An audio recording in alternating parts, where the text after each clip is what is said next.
Assalamualaikum warahmatullahi wabarakatuh. Baiklah teman-teman, pada kesempatan kali ini saya akan menjelaskan ataupun menjawab beberapa pertanyaan media dan sumber belajar PAI. Nah, pertanyaannya adalah bagaimana pemanfaatan teknologi informasi dan komunikasi ataupun TIK dapat meningkatkan efektivitas pembelajaran pendidikan agama Islam? Berikan contoh nyata penerapannya dalam materi fikih ataupun praktek ibadah. Nah, baiklah. Yang pertama teman-teman yang perlu kita ketahui adalah pemanfaatan teknologi informasi dan komunikasi ini dapat meningkatkan efektivitas pembelajaran PAI ataupun pendidikan agama Islam dengan cara apa? Dengan membuat proses belajar mengajar itu lebih menarik, kemudian lebih interaktif, kemudian lebih mudah diakses. Kemudian teknologi informasi dan komunikasi ini mendukung pembelajaran berbasis multimedia, kemudian juga pembelajaran daring, serta memperluas akses terhadap sumber belajar Islam yang terpercaya. Nah, contohnya apa teman-teman? Contohnya adalah seperti menggunakan video tutorial wudhu, kemudian juga sholat, ataupun ibadah-ibadah fikih lainnya. Kalau di dalam penerapannya dalam materi fikih ataupun ibadah kan, itu biasanya contohnya video tutorial wudhu, kemudian yang diputar di kelas. Video tadi itu diputar di kelas melalui platform pembelajaran seperti Google ataupun Google Classroom. Ya, video yang kita buat itu menjelaskan bacaan gerakan ibadah sholat ataupun wudhu tersebut, sehingga anak-anak murid ataupun siswa bisa lebih mudah paham dengan menonton video tersebut. Kemudian yang kedua adalah berikan contoh penggunaan media video dalam pembelajaran PAI tentang akhlak mulia. Apa langkah-langkah yang harus dilakukan untuk mengimplementasikannya? Baiklah, untuk contoh penggunaan media yang kita gunakan pembelajaran PAI yang berkaitan dengan akhlak mulia itu sangat banyak teman-teman. Contohnya adalah menayangkan video yang berdurasi pendek yang menceritakan tentang keteladanan kisah nyata, kejujuran pedagang misalnya, ataupun kejujuran di zaman Rasulullah Shallallahu Alaihi Wasallam. Itu kita buat video pendek yang sesuai dengan materi kita, kalau materi kita akhlak mulia berarti yang berkaitan dengan kejujuran, kesopanan. Nah, kemudian kita tayangkan video tersebut di hadapan siswa, kemudian kita buat tugas bagaimana menyimpulkan inti daripada video tersebut. Itu kemudian kita evaluasi siswa sudah mengerti apa yang sudah kita jelaskan ataupun belum, begitu teman-teman.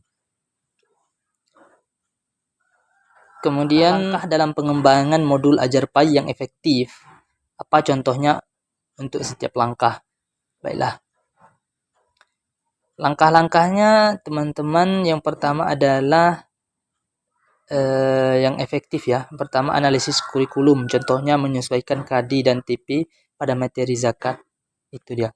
Kemudian kita mengidentifikasi kebutuhan peserta didik. Misalnya tentang zakat, kita buat modulnya begitu. Kemudian juga kita tentukan tujuan pembelajaran sehingga siswa dapat menjelaskan, misalnya materi zakat, mereka dapat menghitungnya, mereka bisa menjelaskannya begitu. Kemudian penyusunan materi, kita menyiapkan modul penyajian penjelasan teks ataupun infografis tentang zakat.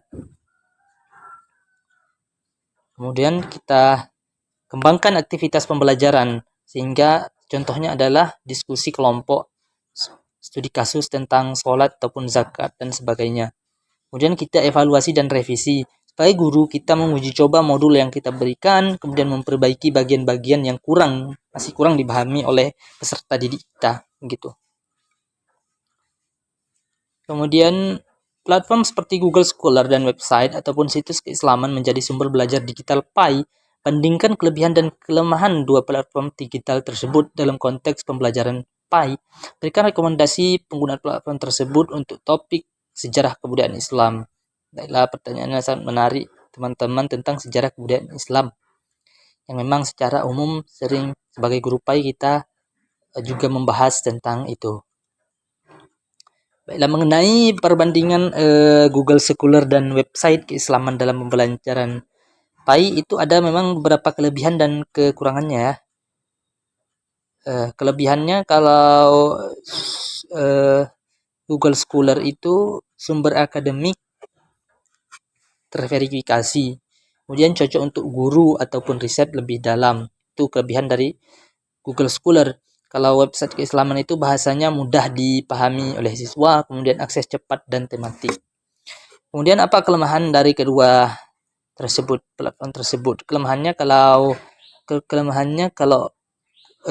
Google Scholar dia bahasanya terlalu ilmiah ataupun berat. Mungkin anak-anak terlalu berat memahami bahasa yang di dalam Google tersebut, sehingga kita sebagai guru wajib ataupun harus lebih memudahkan kata-katanya agar siswa tersebut gampang paham begitu. Kemudian juga kelemahannya adalah tidak semua topik pembelajaran PAI itu tersedia di situ. Nah, mungkin ada beberapa ya yang tidak tersedia di situ. Kemudian kalau di website Google, di website keislaman tidak semua situs punya validasi kuat. Itu salah satu kelemahannya. Kemudian potensi bias dalam penafsiran. Nah, kalau tidak dipandu maka siswa itu akan kalau tidak dipandu oleh guru maka siswa akan menafsirkan yang tidak sesuai nanti. Maka kita sebagai guru wajib mendampingi siswa tersebut. Begitu. Kemudian rekomendasi untuk topik sejarah kebudayaan Islam, itu kita gunakan Google Scholar untuk mencari referensi akademik sejarah.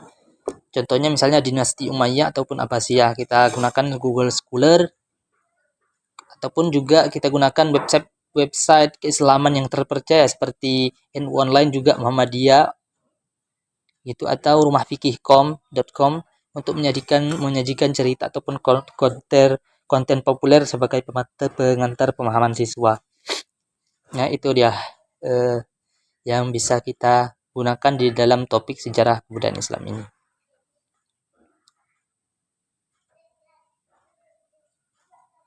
Kemudian jelaskan peran perpustakaan sebagai sumber belajar dalam pendidikan dan berikan contoh cara pemanfaatan perpustakaan dalam kegiatan pembelajaran di kelas. Sebutkan langkah-langkahnya.